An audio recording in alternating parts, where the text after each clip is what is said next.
Many of history's greatest achievements have been the work of students whose ideas have led to innovative breakthroughs and whose courage and curiosity challenge norms. That's particularly true and interesting in today's episode. I'm excited to tell you about it. But this hasn't been happening as much in recent years, and we think that it should, in part because we now know that these acts of creation and building and creating things, this is the most powerful way for students to learn, let alone the benefits of whatever they create. Welcome to Surge Streams, an ongoing series by the Student-Run Business Association. I'm Owen Reich, the host. I'm president at the Student-Run Business Association. And it's our mission to help students learn by starting and leading projects and organizations all around the world. We'll do both live and recorded interviews. For the live ones, you can join yourself, ask questions. Our goal is to be challenging and really unveil the inner workings of how amazing things are accomplished, created, managed, and run. As much detail as possible in the series is what we're going for. We want to make this feel accessible, relatable, achievable by you, and put you in a place where you can support others in doing this kind of work. Today, I'm interviewing Pear Chotbunwong. She is a student, a very impressive student out of Bangkok, Thailand, now at Stanford University. She started and led multiple organizations that have successfully scaled and created impact on hundreds of lives in the least. I'm looking at her list of achievements now. There are many. I will not read all of them. They range from being a top two philosophy Olympiad in Thailand to being recognized by the UN Women 30 for 2030 Network as a finalist to join their 22 cohort. She was a 30 under 30 Asia Social Impact honoree with Forbes, and lots more of those things. Many of the awards that she's won, she earned as a result of her work in building Her. So this is a nonprofit that's intended to support women who are not receiving the support, care that they need in relation to their periods or other feminine needs. I did my best to explore and understand these topics. They're not native to me, as you might know, but Pear did an excellent job at explaining what she's doing, how it's relevant to all of us, and how anyone can get involved. I really think that the work that she's picked is a very important category. Most of you know that. If you don't, listen, and I think you'll find it really interesting why some of the reasons that we cover, why the work that she's done is so important to do.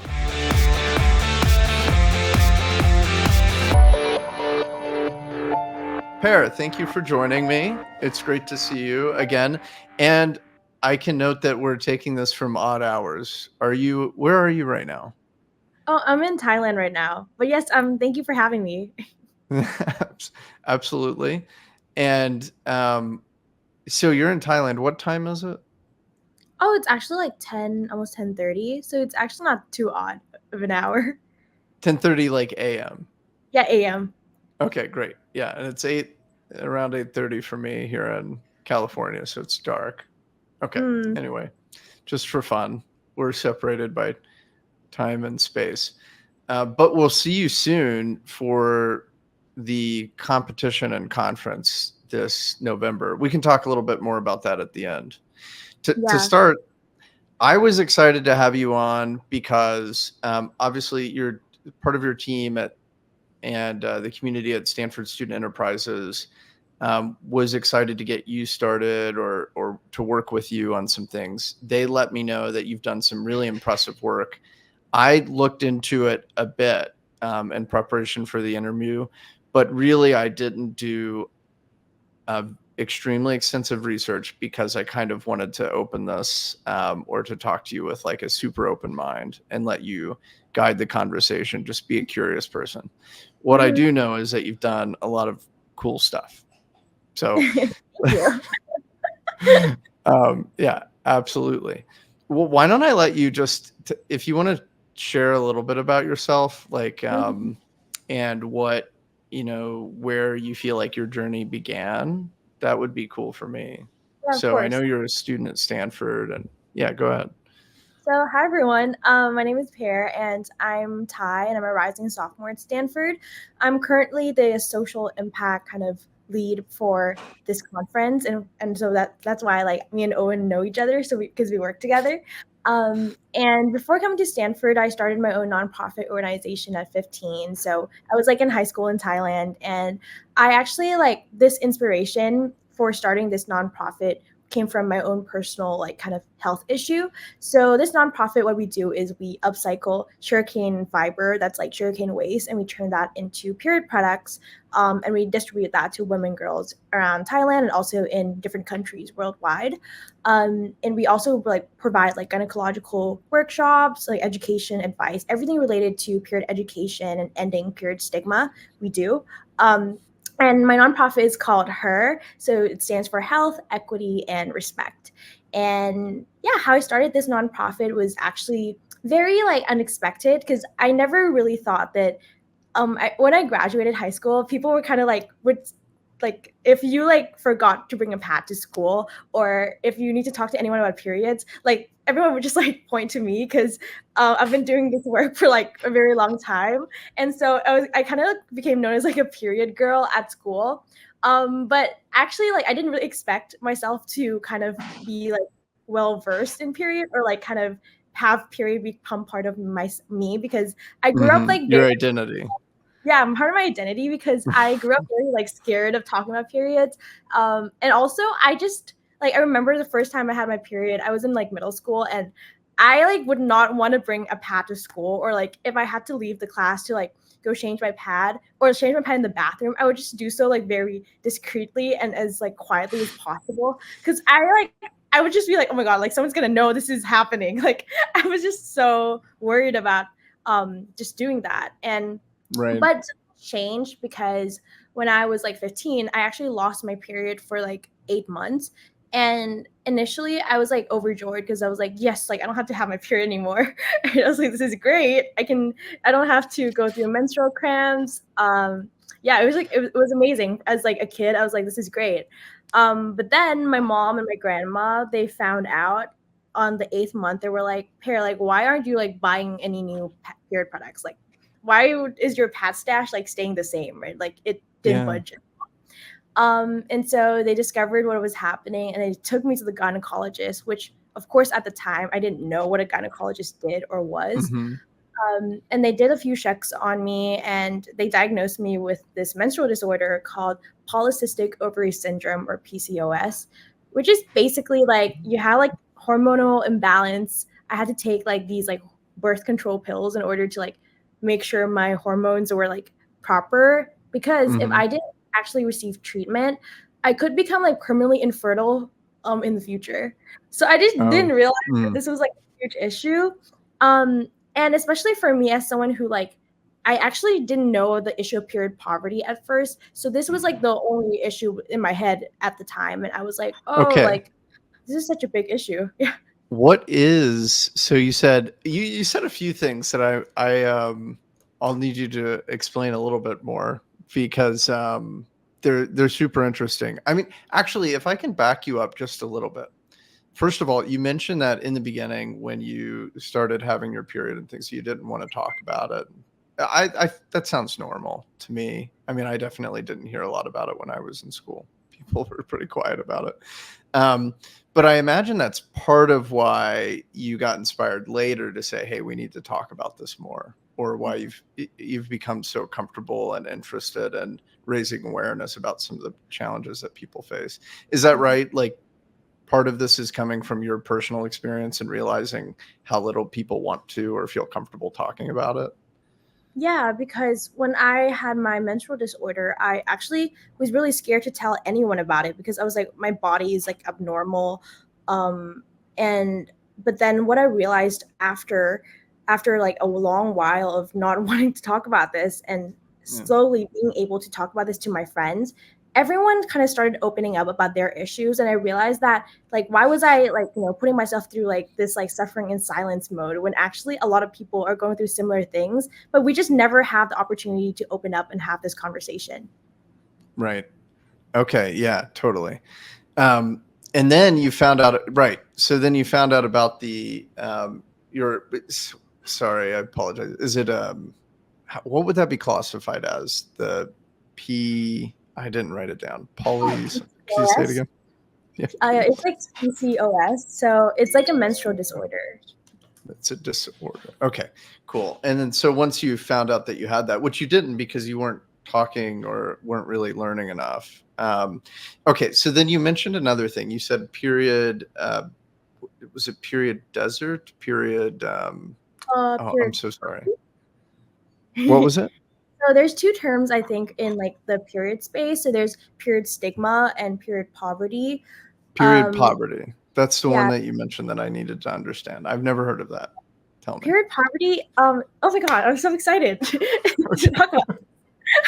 So period poverty is when girls, or like menstruators or people who menstruate, right? Like they don't have access to period products, so that the products that they use are clean, hygienic, in order to kind of menstruate with dignity and like with hygiene and sanitation. So that would mean like products like pure like pads, menstrual cups, tampons, all these things. So what a lot of women around the world, actually like more than 500 million women globally, suffer from this. They Wow. would use things like rags, newspapers, cardboard, uh, or just free bleed, like with nothing at all, or like Hmm. towels, um, just so they can like get by because they don't have access to this. So they're kind of forced to not be hygienic at all, and I'm sure that creates all kinds of issues, Yeah, it can right? lead When to it comes to real, health, real confidence. infections, like very, very serious, dangerous issues. Wow. I'm really glad that we're talking about this. Something interesting about me, maybe, is that my girlfriend is a gynecologist, Oh and my god. Mhm. so I peripherally exposed to these things, but I don't know enough about it. Um, Anyway, so I know that this is like super important, and I know that it deeply impacts people. And just from having been a student, like I know that it has a lot to do with how you feel and how well you can perform on a day-to-day basis. So I can see like this is a super important issue. Mhm. And I understand why you've gotten so far into it. So tell me about like how you went from um, being really quiet, maybe ashamed, scared to talk about this, to realizing that you had an issue, to like deciding to go out and do more about it. And Mhm. and tell me like exactly some of the steps that you took in the beginning, Yeah. before you started your organization. Yeah, so when I like realized about my issue, right, I kind of started talking more about it to like just like my friends about like what challenges I was going through, and I learned that oh, they were all going through similar things. But then aside from that, I also was like kind of sharing my story with like women at this NGO that I was volunteering at. So I volunteered at this NGO. It's called House of Blessing Foundation, and Okay. I've been volunteering there since I was 12. And what they Wow. do is they like train former inmates with vocational training. So if you're someone who just came out of prison, it's very hard for you to find a job or find any employment. And so they would do like a lot of training in terms like cooking, like so many different jobs. And I would be like one of their volunteers and like kind of, so I was really close with a lot of like the women who were former female inmates there. And so I was telling them like, oh, this was an issue I was going through. Like I went to the doctor, da da da. And then one of the women, kind of she like was like, oh, Pear, like that's like so little compared to like what was happening in prisons. They were like, oh, she was bleeding through her prison uniform without any access to like pads, and the Mm. guards like forced her to mop up her own mess and didn't allow her to shower for like 2 weeks. Uh, So after hearing that, I was like, oh my goodness, like I'm here like saying, oh my god, my issue is so big and so bad, um and the reason was because I like didn't have access to the right education, right? Like even though my school had like sex education, they didn't really mhm. talk a lot about like, oh, how to take care of yourself when you are on your period or how to diagnose these issues with your body. But the bigger issue that I realized was that so many women out there didn't not just they don't have access to this information, but they don't have access to the basic necessity of a pad, like of this hygienic Mm. product. And that's what we call period poverty, because like they're going through so much guilt, so much shame, and unhygienic situations and conditions when they rightfully deserve this sanitation and hygiene. And Hmm. kind of collecting all these stories, right? Like I've like not just spoken to this one woman, but I've spoken to so many other women around me and also my friends. And kind of hearing their stories made me realize that we needed a space to talk about this and be able to support women who don't have access, especially in prisons, because that's kind of where I was like very personal linked to through the volunteer organization. And so Mm. I set up, okay, I wouldn't say it was like an organization. I would just say like I wanted to like start this project. And so I wrote my ideas in like a Google document. I was like, okay, this is how I want to help. And then I was like, okay, how many people can come help me? And I just sent this Google document to a bunch of like my friends and people at like different places that I knew. I was like, hey, this is my idea. Do you wanna like join me? Um, and of course, like and actually like we got like 12 volunteers initially, and okay, of course, like some of them I forced them to come, or like they're my friends. Like maybe they don't know what they were doing, but I was just like, hey, like please come and help. This is like really purposeful. And I was telling them all the Yeah. stories I was listening to, like the women. So that was actually how we Right. started. And I Googled a lot of stuff, like how to recruit people, how to start an organization, because I didn't really know how to do that. Yeah. Yeah. No, that's really cool. Yeah, I think when you find a problem that you think is super important or that is super important, uh, like this is objectively a really important problem, and you realize that it wasn't getting enough attention. I mean, what you pointed out, like seeing somebody in prison having to go, you know, without care, or the products that she needed for that long, you're onto something. And yeah, it makes a lot of sense. You're going around, you're trying to build community, just talk to people. Hey, help me. Let's figure out a way to do something about this. And I feel like that's how the best things start all the time. You find something that really matters. Maybe you have to twist some arms, but really it's not that hard because people can see that you're onto something good, Mm-hmm. or important. So so then it was like not as organized, but you got it seated. Where is it today? Like, tell me about the organization. What are you guys up to?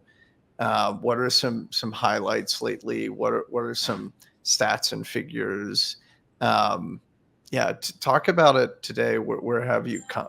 Where have you come? Yeah, so we initially started like with making reusable pads. So we didn't actually like start with like, oh, we're gonna make sugarcane fiber pads. We were more like, how can we make like sustainable pads that women can kind of have for like Mhm. longer than just 1 month? Because especially during that time when I started, it was like COVID. So a lot of places didn't really, especially prisons, they weren't that open to donations. So before, if we could like get pads into the hands of women, it was very hard to come back and give the pads again. So we're like, okay, how is there a strategy for us to do that? So that was where we started. Where we are today now, we're actually like working with both types of pads. We make reusables and we make pads made from upcycled sugarcane fiber. We've distributed over like 15,000 of these pads to women across like 15 countries. And we have like 30 over 30, like a little over 30 chapters in like places like Thailand. So we have the majority of our chapters are in Thailand, but we do have Okay. chapters in Dubai, England. We have a chapter in like San Jose as well that was just started last year, which is Oh, really cool. cool because like you know, as someone who's like lived in Thailand my whole life, and last year I just like moved to like Stanford to be able to connect with other young people who are interested in this issue, and they want to like, you know, start a chapter of our organization in San Jose. It's like really cool to me. Um, Yeah. yeah, You've and brought so it we from your home to like your new home, your current home, yeah. your school home. Yeah.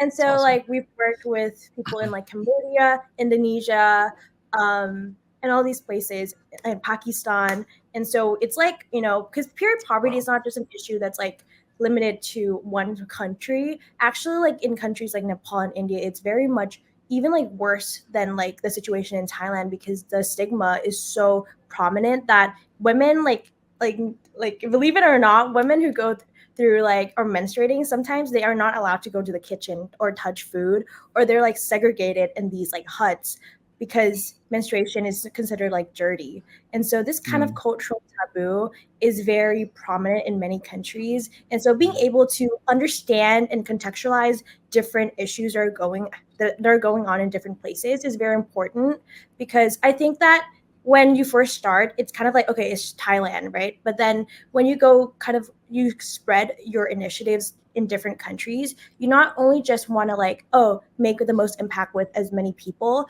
but also localize your initiatives to be able to understand what there's challenges that this group of people is going through that's different from this other group of people. Because like we don't want, not all the solutions will look the same in every single place. It depends on the people you're helping as well. Right. Yeah, you're dealing with a multinational organization. Um, yeah, I want to like learn a little bit about, or if you can share with me a little bit about like the logistics of running this. I'm super interested in Mhm. that. So Yeah. one thing is you set this up as like you have different chapters. That's pretty cool. How did you decide to do that? Did it just like kind of accidentally happen? Why Yeah. chapters? So this Yeah. is like a very funny story too, because when I started the chapter program, I started it in my senior year. So that was like after 2 years of running her, right? And Okay. I initially didn't really think of like starting a chapter system, because I just wanted like to make the core as strong as possible. And I was just thinking, okay, how do we get the pads in as many hands as possible? But Mm. I was at this conference where I was like sharing the work that we did with like other people, like telling people like, oh, this is what her does. And then this one student came up to me and she told me like, this is so interesting. Like, I love what you're doing. I want to take this and bring it to my school. And Okay. so the first her chapter was, this is like a school in Thailand, so it's like not that far away from my high school. But like it's really funny because the first her chapter is not at my high school, it was at another high school that the student was at. So like this student was Oh, like, I'm sure. Yeah. chapter at my school. So I was like, sure, like if you want to like bring this and start it as a club at your school, like I'd very much love to support your initiative. And so from that, I realized that there was like a model that we can use that and follow at other schools. And so that was how I started the program. So there was like this one person who was like, I want to start this, and they ran with it, and it was very like successful. And so that was how other high schools followed, including my high school. Yeah. But that's why Okay, people were like kind of cool. So it's like one confused. person at a time who's like, "Hey, Yeah. I want to do it," and then you try to Yeah. help them. Yeah, that Yeah. makes And sense. so I was so But surprised how did because you help? Yeah, how did go I ahead. help them? No, go ahead. Yeah, Well, I guess I I was, want to like I'm trying to get a sense of how I have to. So, Pear, I've started a few organizations. I started one when I was in high school to help people learn by like doing work out in the community, repairing city parks or whatever we were doing.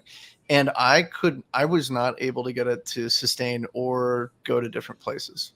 I mean, we had a great, like, strong community, but I couldn't figure that out. So I'm like genuinely interested in how, um, I mean, it sounds like partially you had a very motivating idea that people could relate to, and probably they took it personally. And so, because people are so motivated, that helps a lot. But I also imagine that you had to figure out, like, talk to them once a week or something, or give them specific things to do, figure out how they could raise money or some way to actually go about getting pads. It, um, yeah. So in the early days, like, what was the technical impact? Like, what were they doing, and how did you help make that happen? I don't know. yeah. So in the A little early more. days, Mhm.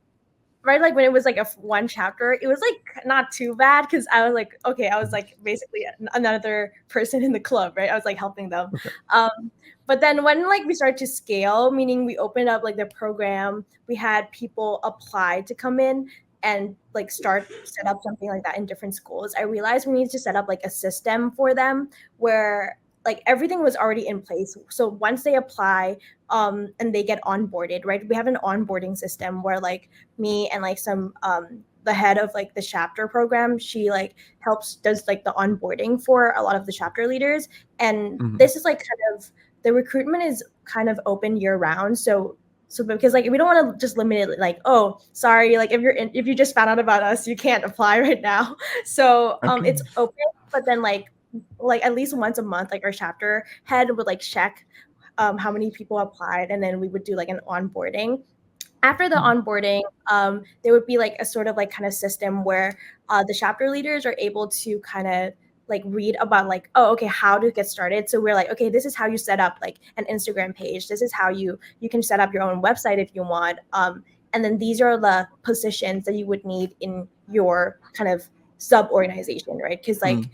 in club or in each chapter you would need like officers who are in charge of like fundraising or in charge of advocacy or in charge of like distribution. And so we kind of have all this laid out in like a plan document, and then we send it all over as like materials and resources to them, and they're able to like set up chats with like me or like our chapter person or the operations person if they ever need to like if they ever need support, or if they're like, okay, I need to order some pads because we earned this much money from the fundraising, and we want to like distribute it to this organization Mhm. in Cambodia. They're like, okay, we need to set up a chat with like the operations person to see how many is needed and how many you're able to ship over and what the shipping costs are.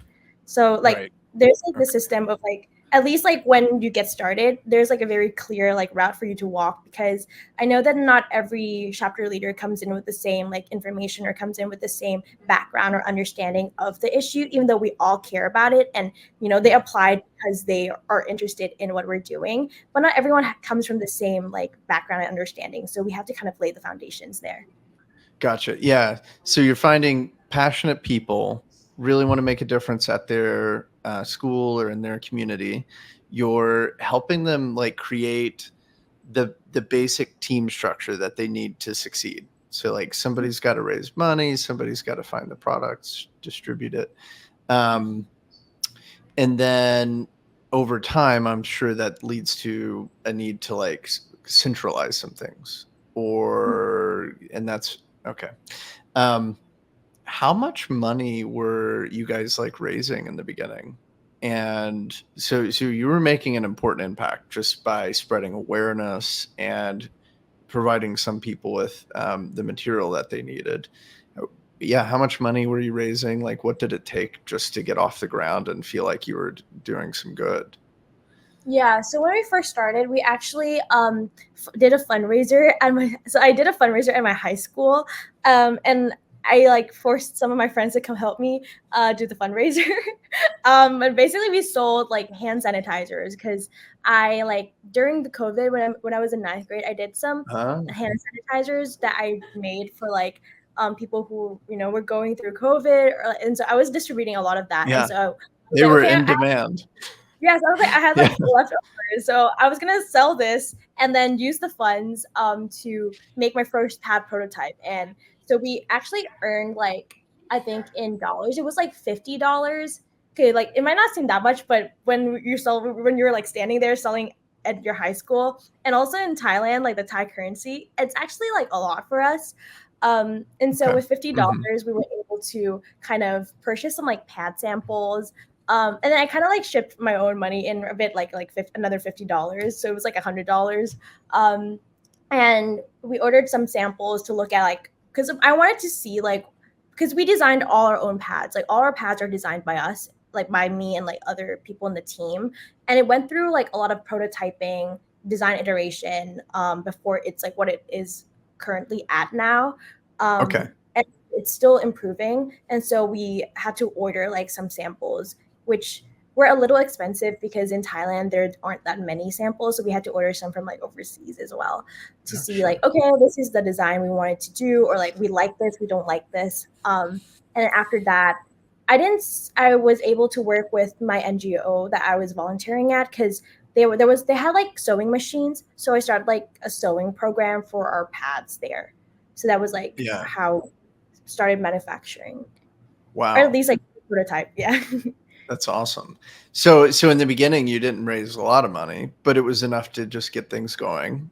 And I think that's an important thing to know. Like sometimes I think people get intimidated out of making a difference just because they feel like I need to raise $1 million or something, like they can't raise enough money.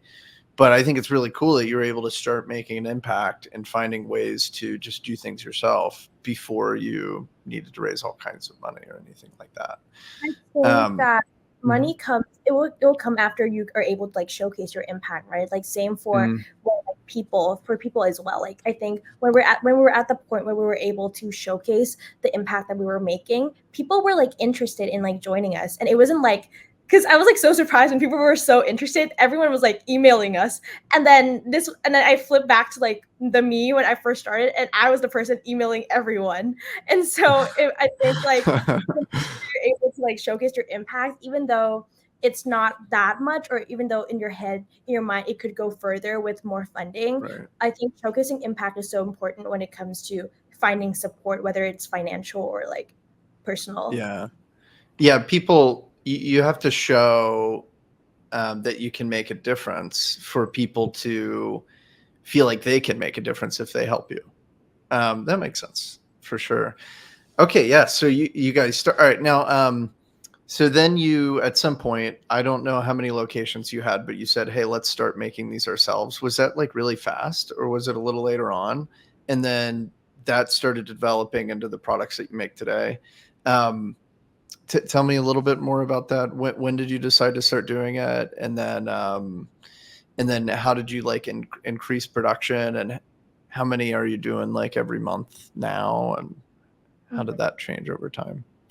So right now, like we basically started off with working with the NGO that I told you about, and their sewing Mhm. program is actually pretty Okay. good. And so we like hire like we have like people who like kind of like I said, oh, it's okay, maybe like our employees who they like sew the pads for us, and they get paid on like a piece by piece basis. So for each piece, like Mm, they can calculate like, oh, this is their margin for how much that they get. And it's actually like a really good job because I spoke to like for instance our first the first guy who actually, so in our sewing program there's both guys and girls, so which is great because I think like periods is something that should be talked about for all genders. okay. And so actually one of our head like sewing person, he like kind of told me he worked with us for a year, and then he was able to get his first ever job after coming out of prison and kind of going back in 3 times. And he started with our program. He came back like once he came out of prison the third time, he came into our program, and after 1 year working with us, he was able to get an actual sewing job at like a pretty huge factory in Thailand. And so that was like one of our like, even though it's not related to like menstruation, it's like one of my proud accomplishments as well, because Okay. as someone who's like kind of like been working at this NGO and kind of like pretty close to a lot of people there, it's like very heartwarming to see that, oh, we're not just supporting women and menstruators with periods, but also through like jobs as well. And Sure. so Yeah, you were through that, having other good effects at the same time, like as a natural byproduct, and it was yeah, impacting a broader community, and yeah. that made you. So that Yeah, was that's like, awesome. it makes me so happy. Sure. And so yeah, we basically what we do is we're continue working with this NGO to like sew like all these pads, but we're also working with the factory that like our old employee is working at. So we're working at 2 facilities right now because we were worried that like the one facility wasn't enough. So that was how we grew.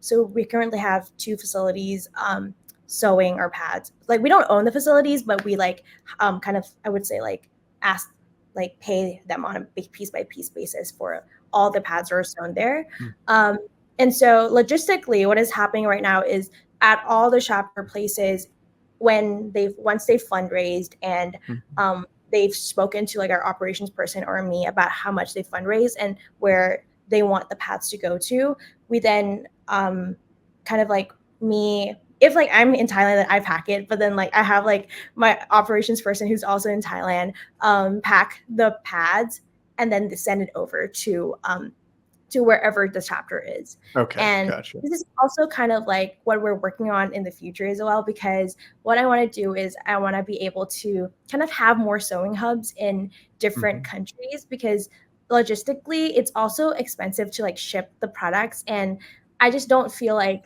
it makes much sense in terms of cost when you want to be able to support as many women as possible through accessibility to have to Yeah. ship, pads from Thailand over to like America. Like Right. that's something I'm like working on right now because I'm actually in the process of registering her in the US so that like And we can expand further in the US and perhaps even like find some manufacturing place in and get like I don't know sugarcane from Brazil to continue that manufacturing process. But I think like when you scale, logistics is definitely one of like the bigger challenges. And like also being able to develop a system, a structure that's intact and can sustain itself without you having to answer all the questions of the chapter leaders is definitely one of the challenges. Yeah.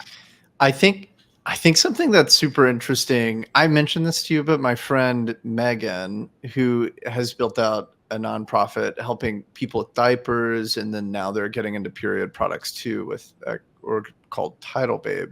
But I found out through her like how big of an issue this is in just regular U.S. cities like Cincinnati, which is not a it's a mid-sized Midwestern city, but like this is a major problem. Like a lot of people struggle to get a hold of these products even in the US.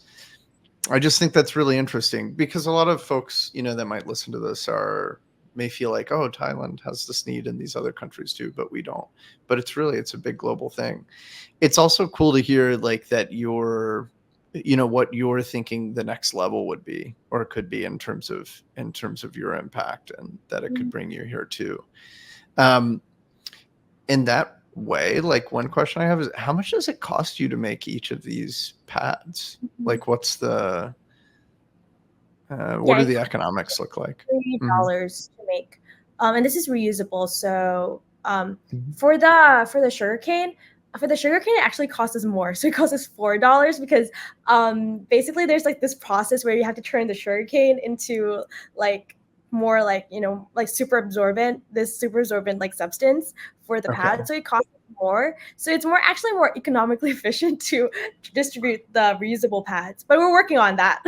Yeah, but actually $3 for this set because like our pads are designed in a way that is kind of like adjustable, so you can adjust if because like women don't have like we don't all have the same amount of periods. So some people have heavy flow, some people have Mhm. lighter flow, right? And we were thinking about how can our design be more adaptable to all sorts of flows. And so our design is like there's like this back thing where you can like insert more layers to increase the absorbency of the pad. So one set it means like there's like one pad and one like liner that you can insert. So that's $3 to make. Yeah. Okay. Yeah, that's pretty expensive. That's more than I expected. Did you consider like going with are there cheaper options? Did you consider with going with cheaper options? Or how did you decide on the process that you're using now? hmm so the process that we're using now, like I would say $3 upfront sounds like very expensive, but they last for like 2 to 5 years depending on like use. So I feel Wow. like I on did not average, expect that. That's crazy. yeah. So like the per use cost is really low. It's pretty low, yeah, but upfront it's a Pretty low. lot. So, like, that's why, like, Okay. for the shop for fundraising, we do have to fundraise a lot to distribute, and also when we distribute them, we make sure that they're distributed in kits. So, like, one woman would get like at least like 3 of the sets. They get detergent, they get soap, they get all these things in the set. Also, like how to use kit on how to use the products because in And Thailand, clean not a lot them. of people, Mhm. yeah, know how to clean them.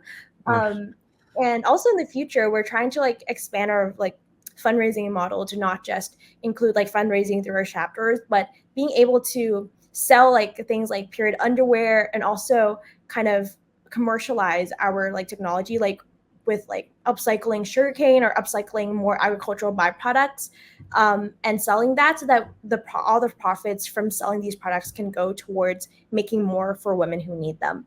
So that's like one of the models we're trying to like adopt this year. Yeah. Okay, that's amazing. Um, I know we're kind of running out of time. Do you have like a few more minutes? How do you look on time? To Oh a yeah. little bit more? Totally. Okay, good. Mhm. Thanks. Okay, so you've got you guys have started expanding. You found a good product that you think is made in the right way and it's reusable. So you're finding a cost effective way to do this. You're a multinational organization. I did love you were starting to tell me a little bit about this earlier, but like, what are some of the tell me a little bit more about some of the challenges that you've seen from trying to coordinate across countries and like why you feel like that's worth it. So I think some people may say, hey, why don't you just focus on having a huge impact in like one place instead of Mhm. like spreading out? How did you do the math to decide, okay, I want to spread out. I think that's important.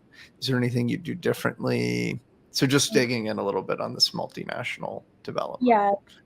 So when I first started the chapter program, it was like one person, right? And then after that, Okay. we had 8 chapters join us for the first like application round, and they were all in Thailand. So we started off focusing on Thailand because that was Mhm. the people who like applied, and so I was like, okay, we'll focus on Thailand. But then the second round, it like popped off and it became like 30, with people from different countries who were interested in it.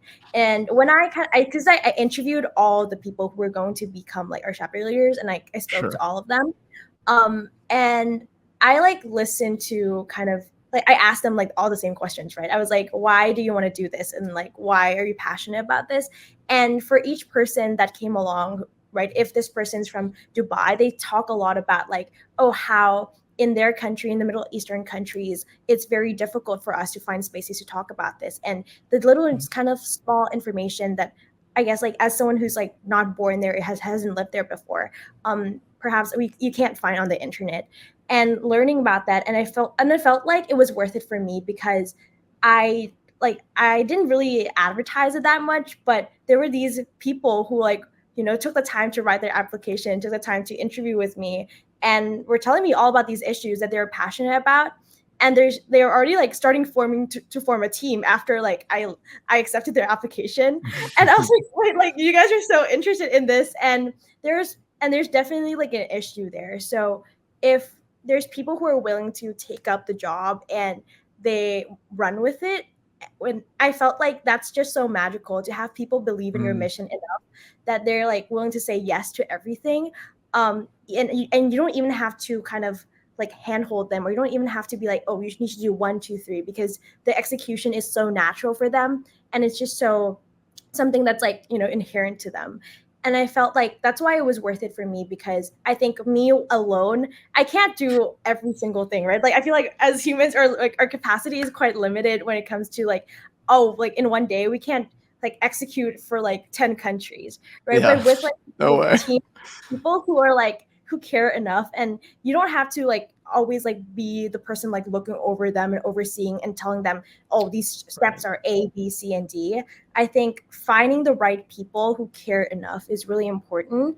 And for Mm, us, we're like, I feel so fortunate and so lucky because we've over like the past 2 years, we've had people like come like walk over to us. I wouldn't say like physically walk, right? But like they like email us or they reach out to us in some way or another, and they say, I want to work with you. I want to volunteer with you. I want to start this.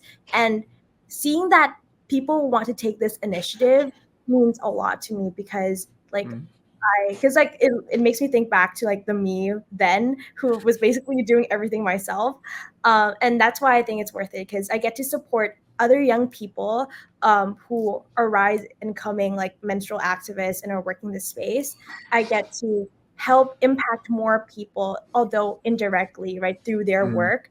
But they're helping to like kind of channel and continue our mission, because what I believe in an organization is that an organization is sustainable when it's like not just linked to me as a person, but if I like stop doing this, or if one day something happens to me, this organization still is able to continue on because of what it believes in, its mission. And it's not just about the person, but it's about like the work that we do as a whole, and the everyone who makes up the organization. It's not like a personal like, oh, thing, like if Pear disappears, like everything ends, you know what I mean? yeah. Well, totally. I mean, that's a super important like chasm to cross. I don't know how to say it, but I mean, I feel like you did it naturally and organically. But really, I think for a lot of people, myself included, it's like you have to think about things differently. And I think you talked about it perfectly. But I definitely, for a long time, felt like I needed to have control over everything, or it wouldn't be right. I still do that sometimes, and it's like, hey, no, the organizations that last and really grow, the movements, you might spark them or call people, like help call attention towards something or give people resources they need. But people are super smart and they know what they need to do in their community and things. So as long as you just equip them, then you have a more resilient organization and a movement that makes more of a difference.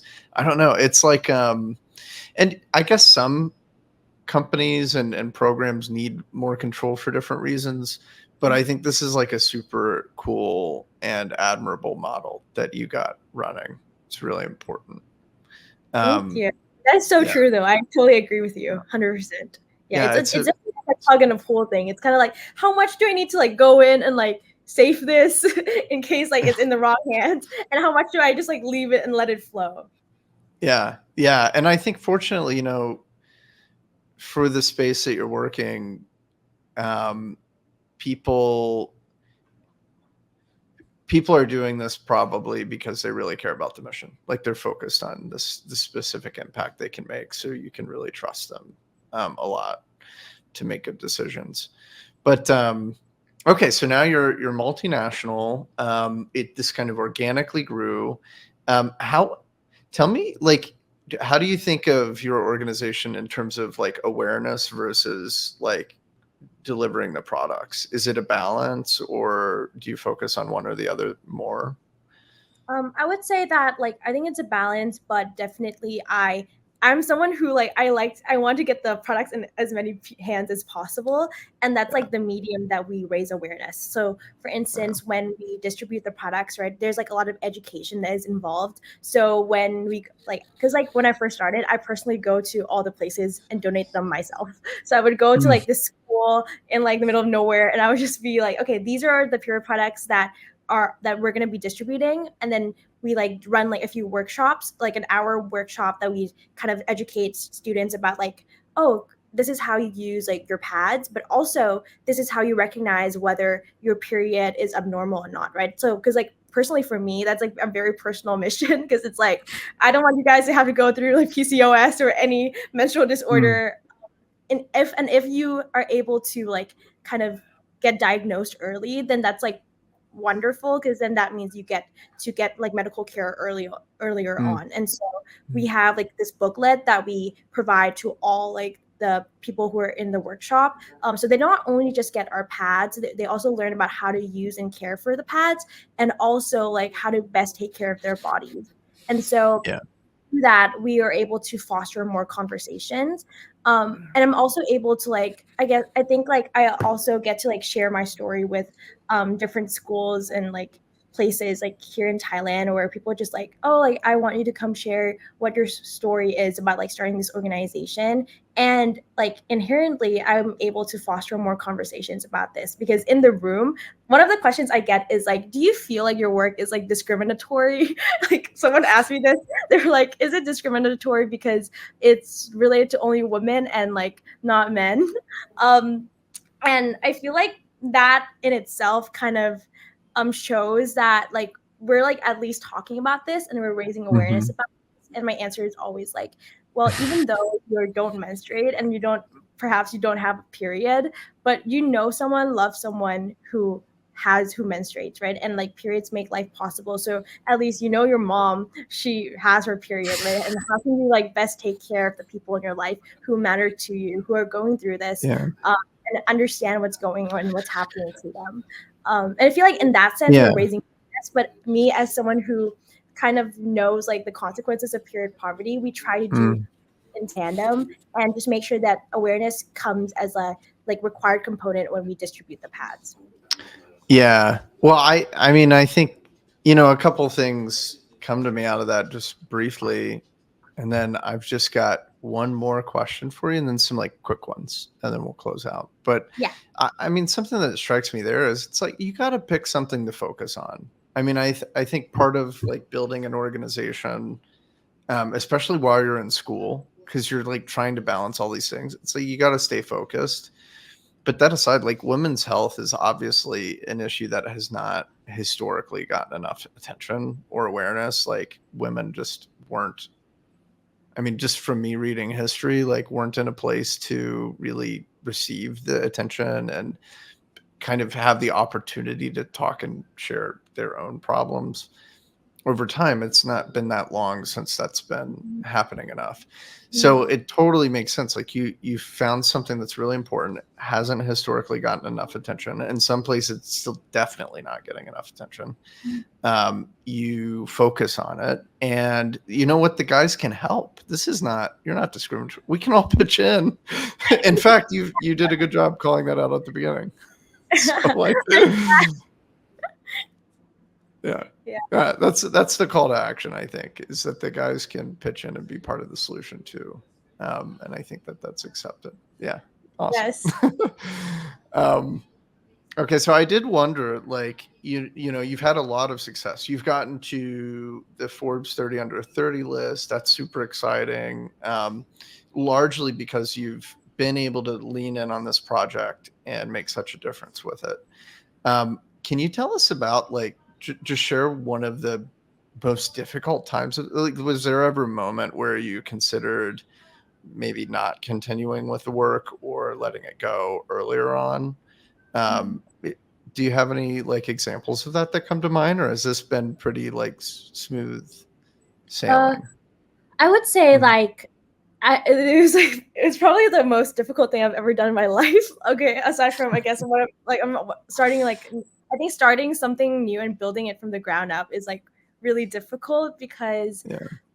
initially the people who come join you is they don't believe in the mission, they believe in you, right? Like because Mm. you weren't even able to like all the people who joined me, the first 12 people in my team, I don't think like they knew what our mission was, or if even if they knew, we didn't have any evidence of what our impact was going to be. And so it was really hard kind of finding people to join us initially and like to kind of believe in what we were doing, because there's no way Mm. for us to quantify our impact, or like, and I would be like, oh, this is what we're going to do, this is like the goal that we're going to hit, but there's no way for them to see it or like envision it or know whether what we're doing is worth their time or not. And so I feel so much gratitude to the people who join us on the days when we're like on day one, right? Because it's like Yeah. there's nothing to like hold them, like they could just walk away. Like they don't even have to be here, right? And so I think that people mean a lot to me, especially when you're running an organization. And so I think the hardest times that I had was definitely like when kind of someone close to me was telling me like this is like never gonna work because what you're doing is already like your product is not like there yet, because I went through like Mm. many prototypes, and our first prototype, okay, to be honest, like our first prototype kind of sucked. It was like I thought it was good, but like it was really bad because we had like people try them out and we got like a lot of feedback. But like someone close to me was telling me like this is, I think you should just like give up, like this is not gonna work and your idea is not gonna go Yeah. anywhere. um and like there's so many, like why would anyone like want to use your product when they could just go buy like something else, or and I felt like maybe in their heads it didn't click, but also like there's nothing Right. for me to argue because we also were like weren't anywhere. Like we didn't like we weren't actually doing anything, right? We were just like trying to like get the product done first before we can like actually give it to people. And so I also had Mhm. nothing to like say to that, because and in my head there was like one part of me that kind of agreed with them too. I was like, oh yeah, like our product is actually bad. And Yeah. um yeah, and like yeah, they were telling me too that like how Thai people, they've never used reusable pads before, so how are you supposed to like go give it to them?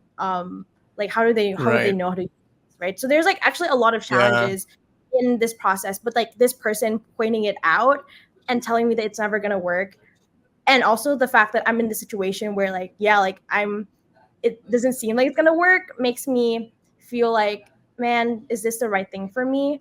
And it makes you doubt yourself a lot. I think when you first start, Mhm. I didn't really believe in myself that much, and so what I used was like I used other people's belief in me to fuel my mission. Like the 12 people who Mm. like believed in me enough to come join me on day one, I was like, I can't let them down. So I was like, okay, I'm just gonna like continue walking forward. Yeah. That's cool. I mean, I totally get that. Like hearing, especially from a close friend, that what you're doing may not be worth it or might not make a difference or work at all. It's like super um man, I don't know, it just takes the wind out of your sails. It like makes you want to cry and quit. It's hard. But it also makes you think logically, like, what are they right? Like, am I miscalculating? Am I misleading everyone? Am I taking them to the wrong place? Um, but I love what you said. Like, you've got these supporters, and I think partially, like, you read that as a signal. Hey, a lot of people are supporting me, and in part that's because they know that this isn't getting solved, or it's because they see that this is an important thing to do. And I think it's a huge strength to turn that in or use it to be a brave person and say, hey, this is important, we're going to keep going with it until we figure it out.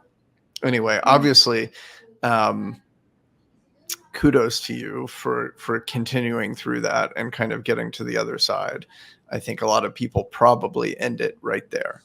I mean, like, I'm gonna be surprised though, because that was like, yeah, it's tough too to just kind of like choose between what you believe in, but what others who have experience believe in. Because sometimes you're like conflicted between like what your gut is telling you and like what the voices outside your head is like telling you.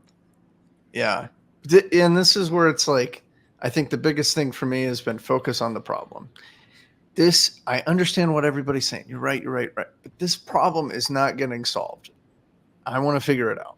I want to work. I want to work on it. I want to figure it out. I think we need people that do that, because if the problem's there, there's a way. A lot of times. Okay, so thank you for that. Yeah, thank you for that. That's how you encountered one of the hardest parts and overcame it.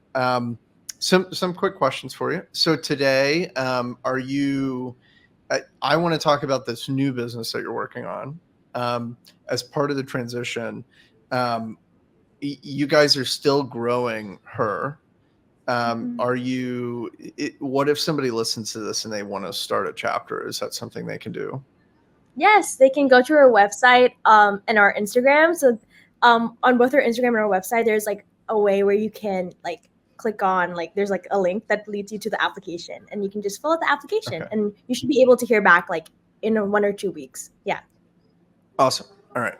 And is there anything else that you want to say about that organization? Are you guys seeking support at all? I did ask a little bit about donations in the beginning. You started with $50, $100. Do you still get how much are you guys pulling in today, and how important is that to your mission, or what do you need help with? First, donations. I'm just curious. And then what else you need help with? Yeah, so currently we accept donations through like our chapters. So all the chapters that like are running in like different countries, they have their own kind of way of like accepting donations.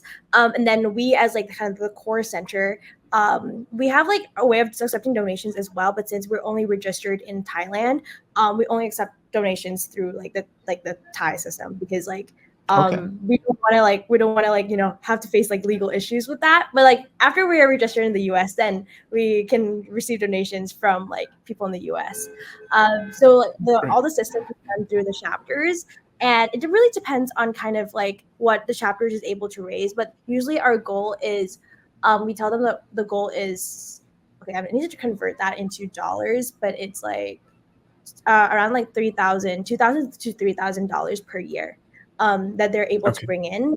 And so that's one chapter. And so then we're able to distribute that money towards like advocacy events. Like we had a Pear exhibition a year ago. That came from the money that the chapters were able to raise. Or like if we have like a few partner NGOs like Plan, Amnesty and stuff like that, then we're like, okay, do they have a group of women who are in need of pads right now? And so we kind of distribute like the funds towards like whatever like that year our focus is. And are the chapters based in schools or beyond?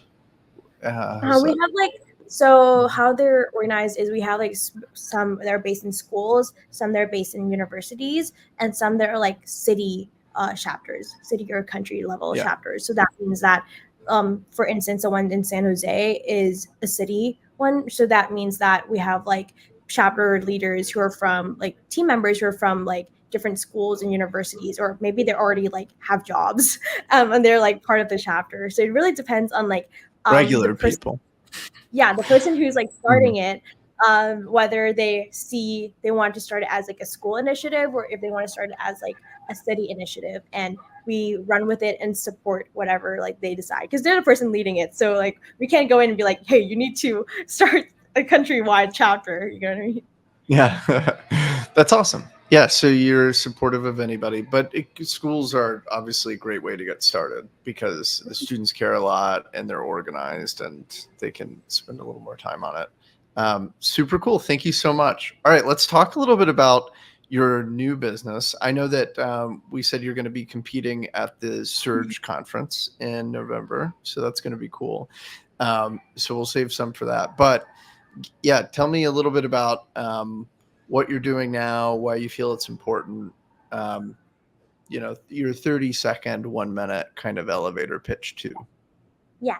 So basically, I'm starting a skincare company. It's called Manyasiri, which is like a word in Thai. And what basically we do is we upcycle silk cocoons. So in Thailand, we make a lot of Mm, silk, and silk is a very heritage, traditional, cultural thing that is a symbol of Thai culture. Um, However, what happens during the silk making process is like almost 50% of like the silk cocoons and like the protein, because actually silk cocoons have this protein that's really good for your skin, is thrown away. Like it's wasted through like the water that is used. It's wasted through like the silk cocoons are abnormally shaped, or the moths come out and so they're thrown away. And over like 40,000 tons of silk cocoons are kind of wasted globally. And so what happens through the concept of our brand is we purchase these like, discarded waste like water, like silk water, silk cocoons, and we extract this protein from these silk cocoons and we turn that into skincare. And this protein is called sericin, and it's like does wonders for your skin. It's better than vitamin C and like kind of helping your skin protect against like antioxidants and like sunlight. mm, Um, okay. and yes, and then we're able to like kind of provide additional I've heard some income. amazing things about silkworms. I was kind of wondering how did I find out it was Oxman. She was doing like an exhibition, I think, related to MIT.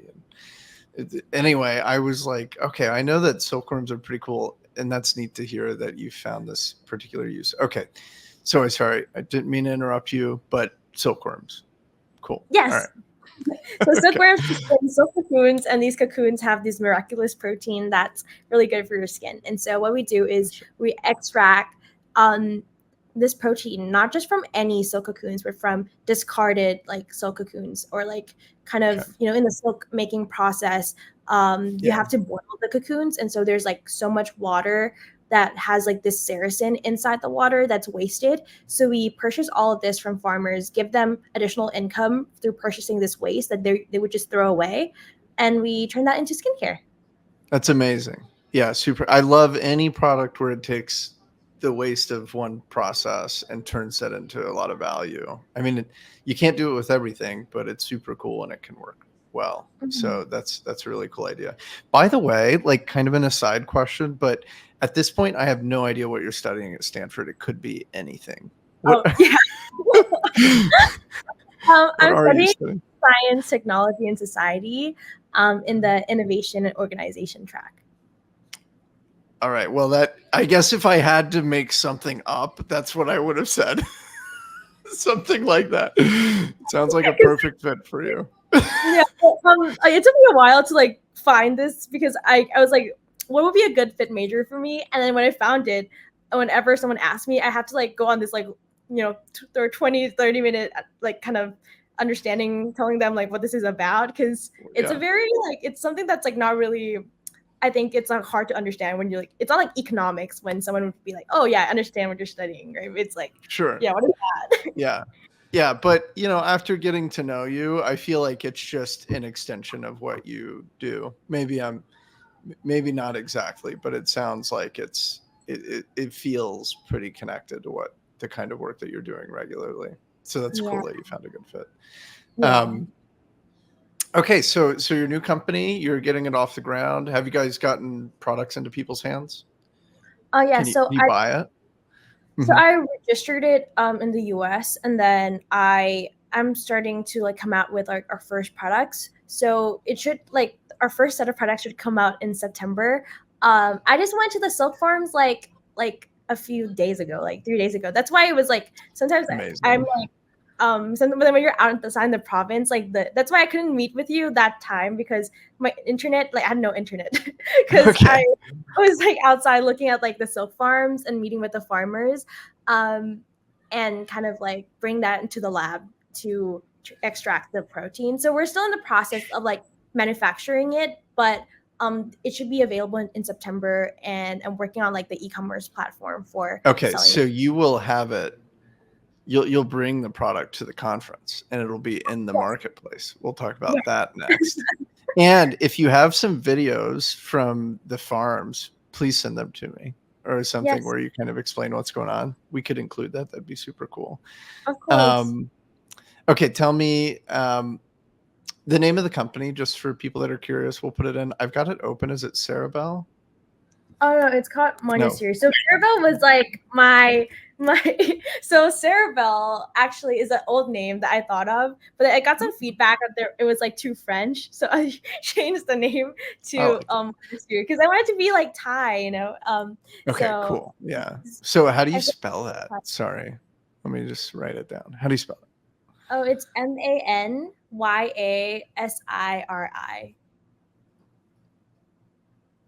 Manyasiri. Gotcha. Okay. All right. Amazing. We'll have that kind of linked for people to look at. Thank you. And yeah, so that'll be at our marketplace. Your products are going to be there. If you want to share a little bit about that, I know that we would love to find other students that have built out awesome projects like you have to share. But why don't you talk a little bit about that? Just to wrap us up, whatever you'd like to say. As the social impact coordinator for Surge, I'm really excited to be launching this marketplace. And so, what this marketplace is it's an opportunity for founders of nonprofits and like companies or brands to kind of showcase what what you're working on, what your products are, what your mission is. And through this campaign, we are selecting 30 founders, and it will be through like kind of three categories that will basically weaving culture, climate, and craft together. Mm. And so we're going to be opening the application process soon for any like founders or who want to come like open like some shops, and you'll also be featured in like this like docu-series about what your story is. And so this whole marketplace is really exciting because it's an opportunity for you to like just come meet other founders, share your mission, and we'd love to see what you're working on, honestly. I mean, I think this is so cool, and I can't wait to see what stories we get a hold of for it. And I love that you're the coordinator, even though you're definitely like the in charge of it, or Oh, definitely the catalyst. Definitely okay. the catalyst. All right, Okay. so all right, we'll look forward to people reaching out. Let us know if you guys want to get involved. Thank you so much, Pear, for all your time on this. I think sometimes I dragged it out a little bit. We might tighten it up a little bit in the edit room. Um, but we'll send things to whatever and work with you on getting the word out. Thank you. I really appreciate it. It was great talking to you. Yeah, thank you so much, Owen, and thank you so much, everyone, for tuning in. Don't forget to go check out our marketplace. Yeah. And all of your all right, we'll have all the links. All right, thanks, Pear. See you All right, later. thank